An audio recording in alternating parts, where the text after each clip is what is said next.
Hello guys, welcome to VJ Technovisa. Today நம்ம வந்து React.js interview questions பார்க்க போகிறோம். Top 25 React.js interview questions வந்து நான் உங்களுக்கு today explain பண்ண போகிறேன். Before we start, நம்மளோட React.jsோட ஆல் கான்செப்ட்ஸ் எல்லா வீடியோஸும் பார்த்தீங்கன்னா வித் சோர்ஸ் கோட் அண்ட் டாக்குமெண்டேஷனோட யுடிமிங்கிற ஆன்லைன் பிளாட்ஃபார்மில் நான் வந்து பப்ளிஷ் பண்ணியிருக்கேன். Full time life time access உங்களுக்கு கிடைக்கும் அண்ட் கோர்ஸ் கம்ப்ளீட் பண்ணதுக்கப்புறம் உங்களுக்கு வேலிட் ஐடி சர்டிஃபிகேஷன் கிடைக்கும். இதனால் வந்து நீங்கள் பிளேஸ்மெண்ட்டுக்கு போகிறப்ப அந்த சர்டிஃபிகேட் கட்டுறது உங்களுக்கு ஒரு ப்ளஸ் பாயிண்ட்டாகவும் இருக்கும். Okay guys, let's go to the video. First, what is React? ரியாக்ட்னா என்னது? ரியாக்ட்னு பார்த்தீங்கன்னா ஜாவா ஸ்கிரிப்ட் லைப்ரரி யூசர் இன்டர்ஃபேஸை பில்ட் பண்ணுறதுக்காக தான் யூஸ் ஆகுது. இது வந்து open source and model view கண்ட்ரோலரில் வியூங்கிற பாட்டுக்கு இது வந்து ரொம்ப ஃபோக்கஸ்டாக இருக்குது. ஃபேஸ்புக் தான் க்ரியேட் பண்ணியிருக்காங்க. ரியாக்ட் வந்து சிங்கிள் பேஜ் அப்ளிகேஷன்ஸை க்ரியேட் பண்ணுறதுக்கு யூஸ்ஃபுல்லாக இருக்குது. ஏன் சிங்கிள் பேஜ் அப்ளிகேஷன் அப்படின்னா என்னன்னு கேட்டிங்கன்னா, நார்மலாக ஒரு வெப்சைட் வந்து யூஸரோட ஆக்ஷன்ஸ்க்கு ஏற்ற மாதிரி என்டையர் வெப்சைட்டும் ரீலோட் ஆகாமல் யூஸரோட பர்டிகுலர் டேட்டா ஒரு ஆக்ஷனுக்கு ஏற்ற மாதிரி பர்டிகுலர் வெப் பேஜ் மட்டும் ரீலோட் ஆகும்.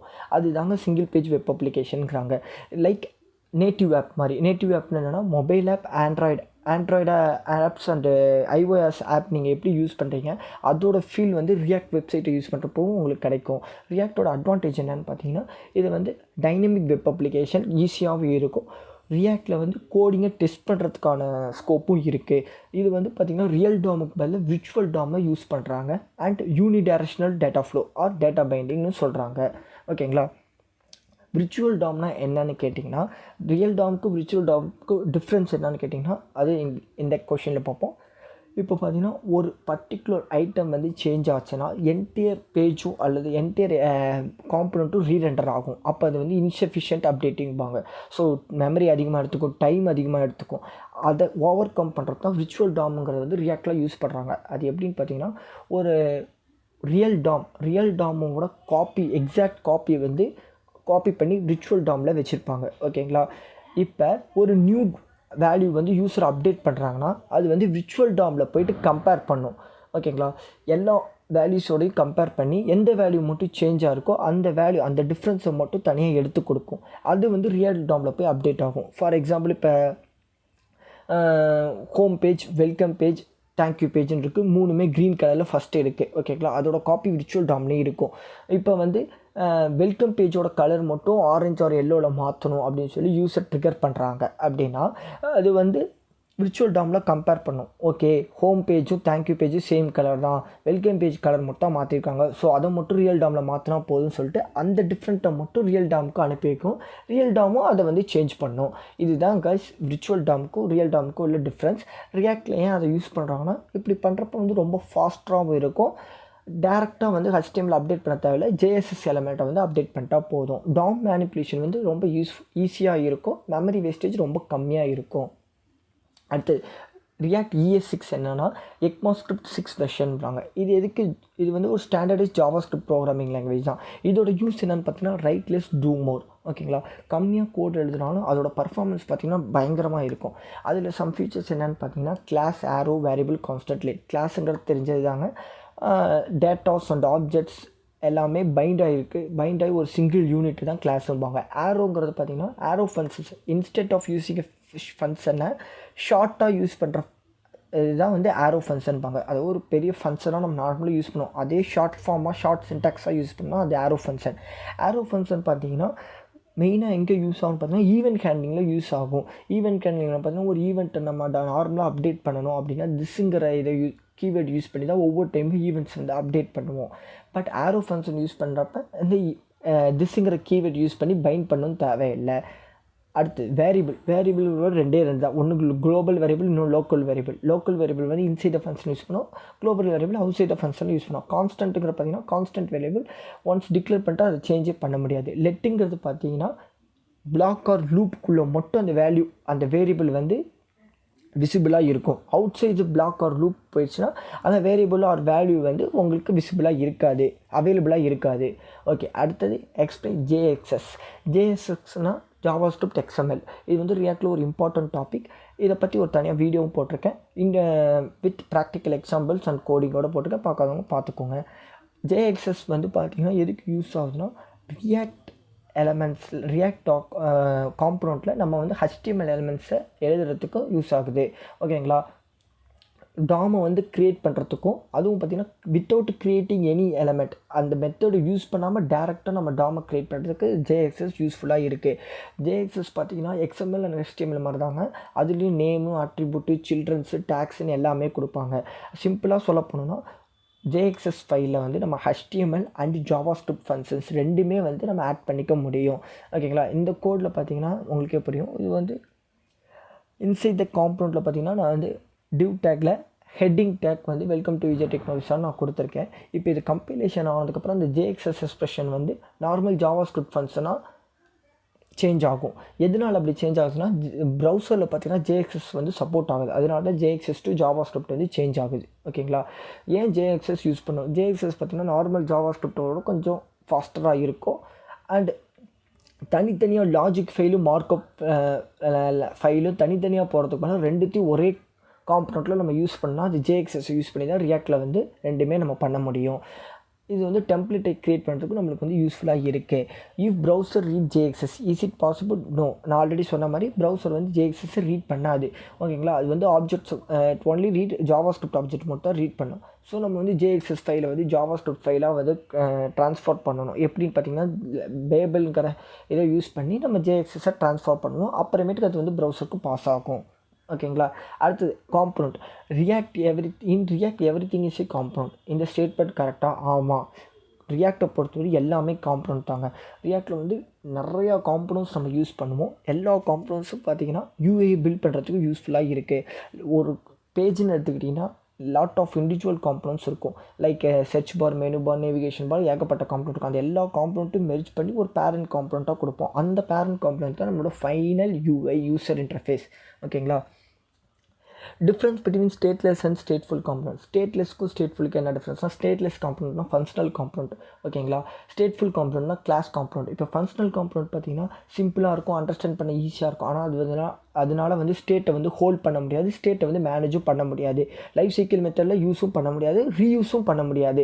பட் கிளாஸ் காம்பனண்ட் பார்த்திங்கன்னா காம்ப்ளெக்ஸாக இருந்தாலும் ஸ்டேட்லெஸ் காம்பனண்ட் அதாவது ஃபங்க்ஷன் காம்பனண்ட்டோட கம்பேர் பண்ணுறப்போ இது வந்து பெஸ்ட். எதனாலன்னு பார்த்தீங்கன்னா ஸ்டேட்டை வந்து ஹோல்ட் பண்ணும், லைஃப் சைக்கிள் மெத்தடில் யூஸ் பண்ண முடியும், ரீயூஸும் பண்ண முடியும். கிளாஸ் காம்பனண்ட்டை ரீயூஸ் பண்ண முடியும். ஓகேங்களா. அடுத்தது purpose of React render.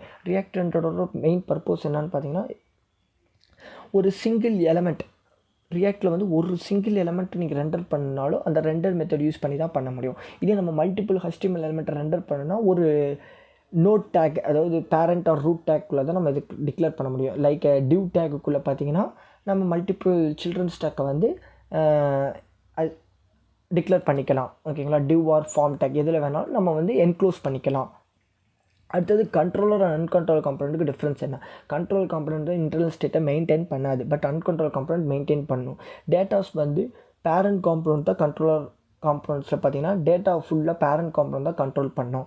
Current values வந்து ப்ராப்ஸ் மூலியமாக கெட் பண்ணிக்கிட்டு கால்பேக் மூலியமாக சேஞ்சஸாக நோட்டிஃபை பண்ணும். இதில் வந்து வேலிடேஷன் கண்ட்ரோல் இருக்குது. ஃபார் எக்ஸாம்பிள் கண்ட்ரோல் காம்பனண்ட்ஸ் பார்த்தீங்கன்னா ஃபார்ம் ரிஜிஸ்ட்ரேஷன் ஃபார்ம் இருக்குன்னு வச்சுக்கோங்க. அதில் வந்து ஒவ்வொன்றுக்கும் validation, date of பர்த்துக்கு, phone number, name, age, address எல்லாத்துக்குமே ஒரு வேலிடேஷன் வைப்போம். இமெயில் ஐடி எல்லாத்துக்கும் ஒரு வேலிடேஷன் வைப்போம். இந்த வேலிடேஷன் எல்லாமே பார்த்தீங்கன்னா கண்ட்ரோலர் காம்பனண்ட்ஸ் மூலியமாக தான் நடக்குது. இது அன்கண்ட்ரோலர் காம்பனண்ட்ஸும் இன்டர்னல் ஸ்டேட்டை மெயின்டைன் பண்ணும், பட் வந்து அந்த டேட்டா எல்லாமே டாம் தான் கண்ட்ரோல் பண்ணுது. ரெஃபரன்ஸ் அதாவது ரெஃப் தான் ரெஃபரன்ஸ்பாங்க, அதுதான் வந்து கரண்ட் வேல்யூவை கெட் பண்ணுது. ஆனால் கண்ட்ரோலர் காம்பனண்ட்டில் கரண்ட் வேல்யூ வந்து ப்ராப்பர்ட்டிஸ் அதாவது ப்ராப்ஸ் தான் கெட் பண்ணுது. ஓகேங்களா. இதில் அன்கண்ட்ரோல் காம்பனண்ட்டில் வேலிடேஷன் அலோடு கிடையாது அண்ட் லிமிட்டட் கண்ட்ரோல் தான் இருக்கும். ஃபார்ம் மேலே ஒரு லிமிட்டட் கண்ட்ரோல் தான் இருக்கும். ஸோ நம்ம வந்து வெப் அப்ளிகேஷனில் ரியாக்ட் அப்ளிகேஷனில் நீங்கள் வேலிடேஷன் வைக்கணும்னா கண்ட்ரோல் காம்பனண்ட்ஸை யூஸ் பண்ணிக்கோங்க. Now what is props and state in React? ப்ராப்ஸ்னால் ஒன்றும் இல்லைங்க, அது வந்து ப்ராப்பர்ட்டிஸ். ஒரு காம்பனண்ட் அதாவது ஒரு பேரண்ட் காம்பனண்ட் வந்து சைல்டு காம்பனண்ட் இல்லை ஒன் காம்பனண்ட் அதர் காம்பனண்ட் டேட்டாவை பாஸ் பண்ணால் ப்ராப்பர்ட்டி மூலியமாக தான் நம்ம டேட்டாவை பாஸ் பண்ண முடியும். இது வந்து ரீட் ஒன்லி காம்பனண்ட். ஸோ இது வந்து மாறக்கூடிய தன்மை இல்லை, இம்யூட்டபிள், நம்மளால் மாடிஃபை பண்ண முடியாது. இப்போ இன்சைட் த காம்பனண்ட் நம்ம வந்து ஆட் பண்ணுற அட்ரிபியூட்ஸ் தாங்க ப்ராப்ஸும்பாங்க. அது எப்படி நம்ம ஆட் பண்ணோம்னா this dot props dot prop name அதை இதாங்க அந்த சின்டெக்ஸ் ப்ராப்பர்ட்டிஸாக ஆட் பண்ணுறதுக்கு. இது ஸ்டேட்டுங்கிறது பார்த்திங்கன்னா இது வந்து அப்டேட்டபிள் ஸ்ட்ரக்சர். இது வந்து டேட்டாஸ் அண்ட் இன்ஃபர்மேஷன் காம்பனண்ட்டோட டேட்டா அண்ட் இன்ஃபர்மேஷன் வந்து ஹோல்ட் பண்ணி வச்சுக்கும். இது மியூட்டபிள். அடிக்கடி இது இந்த காம்பனண்ட்லேருந்து இந்த ஸ்டேட் வந்து சேஞ்ச் ஆகிட்டே இருக்கும். எப்படி சேஞ்ச் ஆகும்னா யூஸரோட ஆக்ஷனுக்கு ஏற்ற மாதிரி அப்டேட் பண்ணுவாங்க, டெலிட் பண்ணுவாங்க, இல்லை on mouse event, click event, இந்த மாதிரி நிறையா ஈவெண்ட்ஸ் இருக்குது. ஈவெண்ட் ஹேண்ட்லிங் எல்லாமே பார்த்திங்கன்னா ஸ்டேட் மூலியமாக தான் நடக்குது. அதை எப்படி பண்ணுறாங்கன்னா this.state.property நேம் இதை தான் வந்து ரெண்டர் மெத்தட்குள்ளே நம்ம யூஸ் பண்ணி ஸ்டேட்டை வந்து டிக்ளேர் பண்ணுவோம் அண்ட் கால் பண்ணுறதுக்கு எல்லாத்துக்கும் யூஸ் ஆகுது. பாருங்கள், லாஸ்ட் பாயிண்ட் படித்து பாருங்கள். when a value in the state object change, the component will re-render. So the output will change according to the user value. User வேல்யூக்கு ஏற்ற மாதிரி நம்மளோட அவுட்புட்டு சேஞ்சஸ் ஆகிட்டே இருக்கும், காம்பனண்ட்டும் ரீரெண்டர் ஆகிட்டே இருக்கும். அடுத்தது லைஃப் சைக்கிள். ரியாக்ட் லைஃப் சைக்கிளை பற்றி ஒரு தனி வீடியோ போட்டிருக்கேன். ப்ராக்டிக்கல் கோடிங் எக்ஸ்ப்ளனேஷனோட டீட்டெயில்டாக இருக்கும். அது பார்த்திங்கன்னா உங்களுக்கு கம்ப்ளீட்டாக புரிஞ்சிடும். ஓகே, இப்போ நம்ம வந்து ஆன்சர்ஸ் பார்ப்போம். First React life cycle first phase initial phase. இதில் வந்து என்னென்னு பார்த்தீங்கன்னா ப்ராப்பர்ட்டிஸ் அண்ட் ஸ்டேட் வேல்யூவை இனிஷியலைஸ் பண்ணுவாங்க. கெட் டிஃபால்ட் ப்ராப்பர்ங்கிற மெத்தட் யூஸ் பண்ணி காம்பனண்ட்டில் ப்ராப்பர்ட்டி வேல்யூவை டிஃபால்ட் வேல்யூவை இனிஷியலைஸ் பண்ணுவாங்க. அடுத்து கெட் இனிஷியல் ஸ்டேட்டுங்கிற மெத்தட் யூஸ் பண்ணி காம்பனண்ட்டில் ஸ்டேட்டுக்கு டிஃபால்ட் வேல்யூவை இனிஷியலைஸ் பண்ணுவாங்க. ஓகேங்களா. அடுத்தது செகண்ட் பேஸ் பார்த்திங்கன்னா மவுண்டிங் பேஸ். மவுண்டிங் பேஸில் தான் பார்த்திங்கன்னா ஃபஸ்ட் டைம் வந்து டாம் வந்து வெப்பேஜில் ரெண்டர் ஆகும். அதில் ரெண்டு இருக்குது, component will mount, component did mount. Component will mount பார்த்திங்கன்னா டாம் வந்து வெப்பேஜில் ரெண்டர் ஆகிறதுக்கு முன்னாடி கால் ஆகும். ஓகேங்களா. The function is invoked before the component is mounted on the DOM. Component வந்து டாமில் மவுண்ட் ஆகிறதுக்கு முன்னாடி இந்த ஃபங்க்ஷன் கால் ஆகும். ஃபார் எக்ஸாம்பிள் எப்படி சொல்கிறது பார்த்தீங்கன்னா, இப்போ உங்களுக்கு ஒரு வெப்பேஜ் வந்து லோட் ஆகிறதுக்கு முன்னாடி வெல்கம் அப்படின்னு ஒரு அலர்ட் பாக்ஸில் வருது. அதுதான் வந்து component will mount. Page load ஆகிறதுக்கு முன்னாடி அந்த ஃபங்க்ஷன் வந்து உங்களுக்கு ட்ரிகர் ஆகுது. ஓகேங்களா. அது எப்படி செட் பண்ணுறதுனா செட் ஸ்டேட்டுங்கிற மெத்தட் மூலியமாக தான் அதை செட் பண்ணுவாங்க. அடுத்து காம்பனண்ட் டிட் மவுண்ட் அப்படிங்கிறது பார்த்திங்கன்னா, நீங்கள் வந்து ஒரு பேஜ் லோட் ஆகி முடிச்சுட்டு கேன்சல் பண்ணுறப்ப தேங்க்ஸ் அப்படின்னு வருது. அதாவது ஒரு பேஜ் ரெண்டர் ஆகி முடித்ததுக்கப்புறம் எக்ஸிக்யூட் ஆகிற மெத்தட் தான் component did mount. The function is invoked after the component mounted on the DOM. ஓகேங்களா. அடுத்தது அப்டேட்டிங் பேஸ்.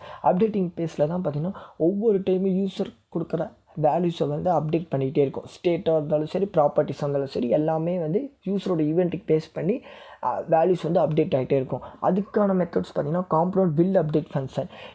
இந்த ஃபங்க்ஷன் பார்த்திங்கன்னா ரெண்டர் ஃபங்க்ஷன் எக்ஸிக்யூட் ஆகிறதுக்கு முன்னாடி இந்த ஃபங்க்ஷன் வந்து எக்ஸிக்யூட் ஆகும். அதாவது இப்போ பார்த்திங்கன்னு வச்சுக்கோங்களேன், ஒரு ஃபார்ம் எடுத்துக்கிட்டோம், அதில் வந்து யூஸர் எல்லா value already address phone number இருக்குது. இப்போ யூஸர் வந்து new address new phone number வந்து அப்டேட் பண்ணுறாங்கன்னா நீங்கள் ஆன் கிளிக் சப்மிட் பண்ணுறப்ப உங்களுக்கு அலர்ட் பாக்ஸில் are you sure you want to change the new value for address and phone நம்பர்னு கேட்கும். அதுதான் காம்பனண்ட் வில் அப்டேட். இதே காம்பனண்ட் டிட் அப்டேட்னா எல்லா வேல்யூஸும் சேஞ்சஸ் ஆகிடுச்சு. ஓகேங்களா. ரெண்டர் ஃபங்க்ஷன் முடிஞ்சதுக்கப்புறம் வேல்யூ அப்டேட் ஆனதுக்கப்புறம் வரதா காம்பனண்ட் டிட் அப்டேட். இந்த function get invoked once after the render function is executed after the updation of state and props. புரியுதுங்களா. அதாவது நீங்கள் வேல்யூஸ் வந்து அட்ரஸும் ஃபோன் நம்பரும் சேஞ்ச் பண்ணி சப்மிட் கொடுத்தோன்னா உங்கள் வேல்யூஸ் வந்து சேஞ்ச் ஆகிடுச்சு, யுவர் வேல்யூஸ் ஆர் சேஞ்ச் சக்ஸஸ்ஃபுல்லின்னு அலர்ட் பாஸ் போகும். அதான் component did update. Should component update function பார்த்தீங்கன்னா ஒரு கண்டிஷனல் ட்ரூ ஆர் ஃபால்ஸ் மாதிரி தான். இப்போ நம்ம கொடுக்குற வேல்யூஸ் வந்து அந்த கண்டிஷனோட மேட்ச் ஆச்சுன்னா ரிட்டர்ன் பண்ணும், இல்லைன்னா அப்டேட் பண்ணும், இல்லைன்னா அந்த அப்டேட்டை ஸ்கிப் பண்ணிவிடும். ஓகேங்களா. அடுத்தது அன்மவுண்டிங் பேஸ். காம்பனண்ட் வில் அன்மவுண்ட்டுங்கிறது பார்த்தீங்கன்னா காம்பனண்ட்டை டெஸ்ட்ராய் பண்ணுறது. அதாவது அதை காம்பனண்ட்டோட task, event handling, network request, DOM elements எல்லாத்தையுமே க்ளீன் அப் பண்ணுறது தான் காம்பனண்ட் அன்மவுண்ட் யூஸ் பண்ணுவாங்க. ஒன்ஸ் அதை கால் பண்ணிட்டோம்னா திரும்பி நம்மளால் மவுண்ட் பண்ண முடியாது அந்த காம்பனண்ட்டை. ஓகேங்களா. இதை பற்றி நான் டீட்டெயில்டாக practical example and real time எக்ஸாம்பிளோட கோடிங்கோடு நான் வந்து உங்களுக்கு சொல்லியிருப்பேன். ரியாக்ட் லைஃப் சைக்கிள் வீடியோ போட்டிருக்கேன், டிஸ்கிரிப்ஷனில் லிங்க் கொடுக்குறேன், பார்த்துக்கோங்க. ஓகே, இப்போ நான் what are pure components. Pure காம்பனண்ட்ங்கிறது பார்த்தீங்கன்னா இதுவும் ஒரு பூலியன் வேல்யூ காம்பனண்ட் தான். அதாவது லைஃப் சைக்கிள் மெத்தடில் ஸ்லுட் காம்பனண்ட் அப்டேட் பண்ணால் டிஃபால்ட்டாகவே ஃபஸ்ட்டு ட்ரூ தான் இருக்கும். பட் பியூர் காம்பனண்ட்டில் என்னென்னு பார்த்தீங்கன்னா ஸ்டேட் ஆர் ப்ராப்பர்ட்டிஸோட வேல்யூ கம்பேர் பண்ணி பார்த்து அதுக்கேற்ற கண்டிஷனோட மேட்ச் ஆச்சுன்னா தான் ரீரெண்டர் காம்பனண்ட் வந்து எக்ஸிக்யூட் ஆகும். இந்த பியூர் காம்பனண்ட் யூஸ் பண்ணுறதுனால நம்மளுக்கு வந்து எக்ஸாக்ட் வேல்யூ வந்து நம்மளுக்கு கிடைக்கும். பிகாஸ் நம்ம வந்து Boolean value true or false use பண்ணுறோம். ஓகேங்களா. கண்டிஷன் கரெக்டாக இருந்தால் தான் நம்மளுக்கு அவுட்புட் வரும். இது வந்து சிம்பிளாக இருந்தாலும் அப்ளிகேஷன் பர்ஃபார்மன்ஸு கோடும் வந்து சிம்பிளிசிட்டியாக தான் இருக்கும். ஹை ஆர்டர் காம்பனண்ட் என்னென்னா இது வந்து ரியாக்டில் வந்து advance technique, component logic reuse பண்ணுறதுக்கு யூஸ்ஃபுல்லாக இருக்குது. இது வந்து ஒரு function that takes A component and return a new component. ஓகேங்களா. சிம்பிளாக சொல்லணும்னா ஒரு ஃபங்க்ஷனுக்குள்ளேயே இன்னொரு ஃபங்க்ஷனை ஆர்கியூமெண்ட்டாக பாஸ் பண்ணுறது தான் ஹை ஆர்டர் காம்பனண்ட்டோட மெயின் அட்வான்டேஜ். ஓகேங்களா, code reusability, props manipulation, state manipulation எல்லாமே வந்து ஹை ஆர்டர் காம்பனண்ட்டில் இருக்கும். அடுத்தது ஃப்ராக்மெண்ட்ஸுங்கிறது என்னென்னு பார்த்தீங்கன்னா, நார்மலாக நம்ம மல்டிபிள் HTML டேக் கொடுக்கணும்னா டிவ் டேக் ஆர் ஃபார்ம் டேக்கில் தான், inside the div or form டேக்கில் தான் கொடுக்கணும்னு சொல்லியிருக்கேன். Without using the extra node நம்ம வந்து எப்படி டிக்ளேர் பண்ணுறது, மல்டிபிள் எலமெண்ட்ஸை டிக்ளேர் பண்ணணும், டாமில் பண்ணணும், ரியாக்டில் பண்ணணும் அப்படின்னா ஃப்ராக்மெண்ட்ஸை யூஸ் பண்ணி நம்ம பண்ணிக்கலாம். Fragments are used for components to return multiple elements. ஓகேங்களா, மல்டிபிள் எலமெண்ட்ஸ் வந்து டிக்ளேர் பண்ணுறதுக்கு யூஸ்ஃபுல்லாக இருக்குது. ஓகே, அடுத்து define event handling in React. Event ஹேண்ட்லிங்னால் ஃபஸ்ட் என்னது, on click, on submit, on change, இந்த மாதிரி எல்லா ஈவெண்ட் ஹேண்ட்லிங்னு பார்த்திங்கன்னா, ஈவெண்ட் ஹேண்ட்லிங் ஏகப்பட்ட ஈவெண்ட்ஸ் இருக்குது. விண்டோஸ் மினிமைஸ் பண்ணுறது, யூசர் வந்து மவுஸை ட்ராக் பண்ணுறது, இன்புட் ஃபீல்டில் ஃபோக்கஸ் பண்ணுறது, சப்மிட் பட்டனை கிளிக் பண்ணும்போது, இந்த மாதிரி எல்லாமே யூஸரோட ஆக்ஷனுக்கு ஏற்ற மாதிரி ரியாக்ஷன் வந்து நம்மளோட சர்வர் ஆர் வெப்சைட்டில் இருந்து வர்றது தான் ஈவெண்ட் ஹேண்ட்லிங். ஓகேங்களா, and event is an action that could be trigger the result of the user action or system generated event. Example பார்த்தீங்கன்னா, mouse click, loading web page, pressing a key, window resize எல்லாமே event handling தான் வரும். ரியாக்டில் event handling வந்து camel கேசஸில் தான் கொடுக்கணும். And normal event ஹேண்ட்லிங்கில் பார்த்தீங்கன்னா, ஈவெண்ட்ஸ் எப்படி பாஸ் பண்ணுவாங்கன்னா ஸ்ட்ரிங்காக தான் பாஸ் பண்ணுவாங்க. பட் ரியாக்டில் வந்து ஜேஎக்ஸஸை யூஸ் பண்ணி நம்ம வந்து ஒரு ஃபங்க்ஷனாகவே ரியாக்டை பாஸ் பண்ணலாம். On click equal to curly பேஷஸ்க்குள்ளே ஷூட்டுங்கிற ஃபங்க்ஷனை நான் பாஸ் பண்ணுறேன். அடுத்து டிஃபைன் ரெஃப்னா ரெஃபரன்ஸ். ஓகேங்களா, ரெஃபரன்ஸ் எதுக்கு யூஸ் ஆகுதுன்னு பார்த்தீங்கன்னா, நம்ம வந்து without making the use of props, values வந்து நம்ம காம்பனண்ட்டில் சேஞ்ச் பண்ணணும் அப்படின்னா நம்ம நார்மலாக ப்ராப்ஸை யூஸ் பண்ணி தான் காம்பனண்ட்டில் வேல்யூஸை சேஞ்ச் பண்ணுவோம். But without using the props use பண்ணாமல் வேல்யூஸை சேஞ்ச் பண்ணால் அதுக்கு ரெஃப் தான் உங்களுக்கு யூஸ்ஃபுல்லாக இருக்குது. அது எப்படி பண்ணால் ரியாக்ட் டாட் கிரியேட் ரெஃப்ங்கிற மெத்தடை யூஸ் பண்ணி நம்ம வேல்யூஸை சேஞ்ச் பண்ண போகிறோம். ஓகேங்களா, ரெஃபோட அதர் பர்பஸ் என்னென்னு பார்த்தீங்கன்னா, ஃபோக்கஸ், இன்புட் ஃபீல்டில் ஃபோக்கஸ் வருது, media playback and text selection, இந்த மாதிரி ஈவெண்ட்ஸ் ஹேண்ட்லிங்க்கும் ரெஃப் வந்து ஒரு முக்கியமான ஸ்கோப்பாக இருக்குது, யூஸ்ஃபுல்லாக இருக்குது. அனிமேஷன்ஸை ட்ரிகர் பண்ணுறதுக்கும் இம்பரேட்டிவ் அனிமேஷன்ஸை க்ரியேட் பண்ணுறதுக்கும் ரெஃப் யூஸ்ஃபுல்லாக இருக்குது. அடுத்து ரியாக்ட் லிஸ்ட் அண்ட் கீ. லிஸ்ட்டுங்கிறது பார்த்தீங்கன்னா மல்டிபிள் எலமெண்ட்ஸ், அதாவது மல்டிபிள் பேஜஸை வந்து ஆர்டராக டிஸ்பிளே பண்ணுறதுக்கு யூஸ்ஃபுல்லாக இருக்கிறதாங்க லிஸ்ட்டு. படித்து பாருங்கள். List are use to display the data in an ordered format and mainly used to display menu or website like a navigation bar, menu bar. இந்த மாதிரி மல்டிபிள் ஸ்லைட்ஸை வந்து ஆர்டராக டிஸ்பிளே பண்ணுறதுக்காக லிஸ்ட்டுக்கு யூஸ் பண்ணுறாங்க. ஜாவாஸ்கிரிப்ட் மேப் ஃபங்க்ஷன் யூஸ் பண்ணி தான் நம்ம வந்து எல்லாமே லிஸ்ட்டுங்கிற எலமெண்ட் டேக்கில் நம்ம அப்டேட் பண்ணுவோம். அண்ட் தென் அப்டேட் பண்ணதுக்கப்புறம் அன்ஆர்டர் லிஸ்ட்டில் வந்து எல்லா லிஸ்ட்டு டேக்கையும் வ்ராப் பண்ணுவோம். அண்ட் ஃபைனலாக வந்து டாமில் ரெண்டர் பண்ணுவோம். கீ எதுக்கு யூஸ் பண்ணுறோம் அப்படின்னு பார்த்தீங்கன்னா, லிஸ்ட்டில் நம்ம யூஸ் பண்ணியிருக்க ஒவ்வொரு லிஸ்ட் ஆஃப் எலமெண்ட்ஸ்க்கும் பார்த்தீங்கன்னா ஒரு ஐடென்டிட்டியை க்ரியேட் பண்ணுறதுக்கு தான் கீ யூஸ் பண்ணுறோம். இப்போ நம்ம ஒரு ஐடென்டிட்டி, ஒவ்வொரு லிஸ்ட்டோட எலமெண்ட்டுக்கு ஒரு ஐடென்டிட்டி கொடுத்துட்டோம்னா நம்ம வந்து பர்டிகுலராக ஒரு லிஸ்ட்டை மட்டும் சேஞ்ச் பண்ணலாம், அப்டேட் பண்ணலாம், டெலீட் பண்ணலாம். அந்த கீயை யூஸ் பண்ணி நம்ம ஈஸியாக அந்த ஒரு பர்டிகுலர் லிஸ்ட்டை மட்டும் சேஞ்ச் பண்ணிக்கலாம். என்டையர் லிஸ்ட்டும் என்டையர் வெப்பேஜும் ரீலோட் பண்ணவோ ரீரெண்டர் பண்ணவோ தேவையில்லை. அதுக்கு தான் லிஸ்ட்டோட கீஸ் வந்து யூஸ்ஃபுல்லாக இருக்குது. ஓகேங்களா, அடுத்து ஹூக்ஸ். ரியாக்ட் ஹூக்ஸ் எதுக்கு யூஸ் பண்ணுறாங்க? ஹூக்ஸ் வந்து allow you to use state and other React feature without writing a கிளாஸே ரைட் பண்ணாமல் நம்ம வந்து ஸ்டேட் வேல்யூ வந்து நம்ம யூஸ் பண்ணணும் அப்படின்னா அது ரியாக்டில் பண்ணலாம். ஓகேங்களா, ரியாக்ட் வந்து ரியாக்ட் ஹூக்ஸில் பண்ணலாம். ரியாக்ட் ஹூக்ஸ் வந்து டாப் லெவலில் மட்டும் தான் கால் பண்ண முடியும். இது வந்து கிளாஸில் யூஸ் பண்ணவே முடியாது. சரிங்களா, ஏன்னா நம்ம தான் கிளாஸே ரைட் பண்ண போகிறதில்ல. கிளாஸ் ரைட் பண்ணாமே நம்ம வந்து ஸ்டேட் வேல்யூ யூஸ் பண்ணலான்னா அது வந்து ரியாக்ட் ஹூக்ஸ் வந்து யூஸ் பண்ண முடியும். அந்த ரியாக்ட் ஹூக்ஸ் எங்கே ஒர்க் ஆகும்னா டாப் லெவலில், அதுவும் ஃபங்க்ஷனில் மட்டும்தான் ஒர்க் ஆகும். ஹூக்ஸ் வந்து யூஸ் ஸ்டேட்டுங்கிற ஃபங்க்ஷனல் காம்பனண்ட்டாக யூஸ் பண்ணுறாங்க. அந்த மெத்தட் யூஸ் பண்ணி தான் டேட்டாவை செட் பண்ணுறதும் சரி, ஸ்டேட்டை ரீட்ரீவ் பண்ணுறதுக்கும் அந்த மெத்தட் தான் யூஸ் பண்ணுறாங்க. ஓகே, ரியாக்ட் ரவுட்டருங்கிறது ரியாக்ட்லேயே முக்கியமான concept. Every React developers must know that. ஓகேங்களா, இதை பற்றி ஒரு தனி video with practical example and கோடிங்கோட போட்டிருக்கேன், பார்த்துக்கோங்க. ரியாக்ட் ரவுட்டர் பார்த்திங்கன்னா சிங்கிள் பேஜ் வெப் அப்ளிகேஷனில் மெயின் கான்செப்டாக இருக்குது. மல்டிபிள் வியூஸ், அதாவது மல்டிபிள் பேஜஸை வந்து சிங்கிள் பேஜில் டிஸ்பிளே பண்ணுறதுக்கு யூஸ்ஃபுல்லாக இருக்குது. ரவுட்டிங்னா ஜென்ரலாக என்னன்னு பார்த்தீங்கன்னா, யூசர் வந்து ஒரு பேஜுக்கு ரீடைரக்ட் ஆகிறதுக்கு ரெக்வஸ்ட் ஆர் ஆக்ஷன் கொடுப்பாங்க. அந்த ஸ்பெசிஃபிக் பேஜுக்கு ரவுட்டிங் பண்ணுறதா ரவுட்டரோட வேலை. ஃபார் எக்ஸாம்பிள், இப்போ நம்ம ஹோம் பேஜில் இருப்போம், அதுக்கடுத்து பார்த்திங்கன்னா அடுத்தடுத்த next form page, registration page, அந்த மாதிரி நெக்ஸ்ட் பேஜ் போவோம். திரும்பி அகெயின் ஹோம் பேஜுக்கு வருவோம், இல்லை எக்ஸிட் பேஜுக்கு போவோம். இந்த மாதிரி மல்டிபிள் பேஜஸ்க்கு வந்து யூசர் ரீடைரக்ட் ஆகிட்டே இருப்பாங்க. ஸோ இப்போ ரியாக்ட் ரவுட்டில் என்ன பண்ணுவோம்னா அந்த யூஆர்எல் பார்த்து நம்ம யூஸர் டைப் பண்ணுற ஸ்பெசிஃபிக் யூஆர்எல் பார்த்து மேட்ச் ஆச்சுன்னா ஆல்ரெடி ரவுட்டர் ஃபைலில் வந்து அந்த எல்லா பாத்துமே நம்ம கொடுத்து வச்சுருப்போம். அந்த பாத்தோட நம்ம யூஸர் கொடுக்குற பாத்தும் மேட்ச் ஆச்சுன்னா அந்த பர்டிகுலர் பேஜுக்கு வந்து ரீடைரக்ட் ஆகும். இந்த ரியாக்ட் ரவுட்டிங்கிற கான்செப்ட் தான் ஃபேஸ்புக், இன்ஸ்டாகிராம் எல்லாத்துலேயுமே யூஸ் பண்ணுறாங்க. மல்டிபிள் வியூஸை ரெண்டர் பண்ணுறதுக்கு இந்த கான்செப்ட் தான் யூஸ் பண்ணுறாங்க. ரியாக்ட் ரவுட்டரில் முக்கியமான கீவேர்ட் ஸ்விட்ச் கீவேர்ட். ஸ்விட்ச் கீவேர்டுங்கிறது ஒன்றும் இல்லைங்க, ஸ்விட்ச் கேஸ் மாதிரி தான். ஸ்விட்ச் கேஸில் என்ன பண்ணுவோம், மல்டிபிள் கண்டிஷன்ஸ் கொடுத்துருப்போம். யூஸர் கொடுக்குற கண்டிஷன் எந்த கேஸோட மேட்ச் ஆகுதோ அந்த கேஸோட ஸ்டேட்மெண்ட் எக்ஸிக்யூட் ஆகும். அதே மாதிரி தான் ஸ்விட்ச் கீபோர்ட்லையும் யூஸர் வந்து எக்ஸாக்ட் பாத் யூஆர்எல் பார்த்தா கொடுப்பாங்க. அந்த பாத் வந்து ஸ்விட்ச் கேஸ்க்குள்ளே இருக்க பாத்தோட மேட்ச் ஆச்சுன்னா தான் அந்த பேஜுக்கு வந்து யூஸரை வந்து ரீடைரக்ட் பண்ணும். சப்போஸ் அந்த யூஆர்எல் யூஸர் கொடுத்த யூஆர்எல் வந்து ஸ்விட்ச் கேஸில் எந்த யூஆர்எலோட மேட்ச் ஆகலைன்னா டிஃபால்ட்டாக இருக்க பேஜ் வந்து ரிட்டர்ன் பண்ணிடும். அந்த பேஜ் பார்த்திங்கன்னா நாட் ஃபவுண்ட் காம்ப்ளெண்ட் அந்த மாதிரி எரர் மெசேஜ் வந்து உங்களுக்கு ரிட்டர்ன் பண்ணிவிடும். ஓகே, அடுத்தது ப்ரௌசர் ரவுட்டர் மெமரி ரவுட்டருக்கான டிஃப்ரென்ஸ் என்ன? மெமரி ரவுட்டருங்கிறது ஒன்றும் இல்லைங்க, நம்ம ப்ரௌசரில் யூஸ் பண்ணுறது தான். நம்ம யூஸ் பண்ணுற எல்லா பேஜுமே பார்த்திங்கன்னா ஹிஸ்ட்ரியில் போய் ஸ்டோர் ஆகிருக்கும். ஓகேங்களா, ப்ரௌசர் ஹிஸ்ட்ரியில் ஸ்டோர் ஆகிருக்கும். ஸோ நம்ம பேக்வேர்ட் ஃபார்வேர்டு எப்படி போனாலும் நம்மளுக்கு வந்து இந்த பேஜ் வந்து அவைலபிளாக தான் இருக்கும். பட் மெமரி ரவுட்டரில் பார்த்தீங்கன்னா யூஆர்எல் அட்ரஸ் பாரில் நம்ம கொடுத்த யூஆர்எல் எதுவுமே போயிட்டு ப்ரௌசரோட சிங்க் ஆகாது. ஸோ நம்ம வந்து ஃபார்வேர்ட் பேக்வேர்டு எப்படி போனாலும் அந்த பேஜஸை நம்ம பார்க்க முடியாது. நம்ம வந்து எக்ஸாக்ட் பார்த்து கொடுத்து தான் திரும்பி அகெயின் பார்க்க முடியும். ஓகேங்களா, இது வந்து பார்த்திங்கன்னா டெஸ்டிங் பர்பஸ்க்கு இது யூஸ்ஃபுல்லாக இருக்குது. இது வந்து ரியாக்ட் நேட்டிவ் நான் ப்ரௌசர் என்விரான்மெண்ட், அதாவது ரியாக்ட் நேட்டிவ் இங்கெல்லாம் தான் யூஸ் பண்ணுவாங்க. நார்மலாக ப்ரௌசர் ரவுட்டருங்கிறது பார்த்திங்கன்னா ஹிஸ்ட்ரியில் போய் ஸ்டோர் ஆகும். ஸோ நம்ம பேக்வேர்ட் ஃபார்வேர்ட் போகலாம். மெமரி ரவுட்டரில் பார்த்திங்கன்னா ஹிஸ்ட்ரியில் ஸ்டோர் ஆகாது. நம்ம ஃபார்வேர்டோ பேக்வேர்டோ போய் பார்க்க முடியாது. பிகாஸ் ப்ரௌசர் ரவுட்டரில் நம்ம கொடுக்குற எல்லா அட்ரஸும் பார்த்திங்கன்னா சிங்க் ஆகியிருக்கு, யூஏ சிங்க் வந்து இருக்கும். பட் மெமரி ரவுட்டரில் அந்த சிங்க்ரனைசேஷன் கிடையாது. அவ்வளோதான் கைஸ். அடுத்து ரிடெக்ஸ்க்கும் ஃப்ளக்ஸுக்கான டிஃப்ரென்ஸ் என்ன? ரிடெக்ஸுங்கிறது open source JavaScript library. But ஃப்ளக்ஸுங்கிறத பற்றி லைப்ரரியும் கிடையாது, ஃப்ரேம் ஒர்க்கும் கிடையாது. இது வந்து ரியாக்டில் இருக்க ஒரு கைண்ட் ஆஃப் ஆர்கிடெக்சர். ரிடெக்ஸில் வந்து ஒரு ஸ்டோர் தான் யூஸ் பண்ணுவாங்க, பட் ஃப்ளக்ஸில் வந்து மல்டிபிள் ஸ்டோர் யூஸ் பண்ணுவாங்க. ரிடெக்ஸில் வந்து பார்த்திங்கன்னா டிஸ்பேச்சர் கான்செப்ட்னு ஒன்று இல்லவே இல்லை.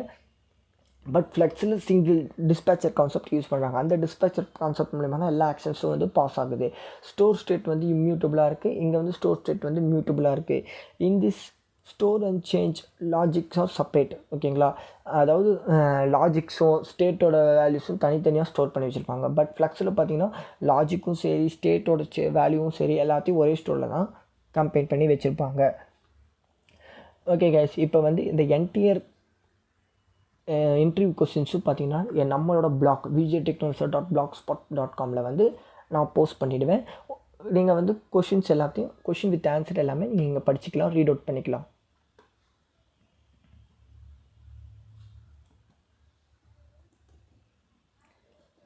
This is a top 25 questions guys. Mostly இந்த கொஷின் தான் இன்டர்வியூவில் கேட்பாங்க. இதை பற்றி source code with real time அப்ளிகேஷன்ஸை வந்து எக்ஸாம்பிளாக நான் வந்து டீட்டெயிலாக வந்து எக்ஸ்பிளைன் பண்ணியிருக்கேன். ஒவ்வொரு கான்செப்ட்டுக்கும் ஒவ்வொரு வீடியோ வந்து இண்டிவிஜுவலாகவும் போட்டிருக்கேன். பார்க்காதவங்க பார்த்துக்கோங்க. அண்ட் எந்த கான்செப்ட் புரியலையோ அந்த கான்செப்டை வந்து நீங்கள் வீடியோவில் பார்த்தீங்கன்னா டீட்டெயிலாக உங்களுக்கு புரிஞ்சிடும். தேங்க்ஸ் ஃபார் வாட்சிங் கைஸ்.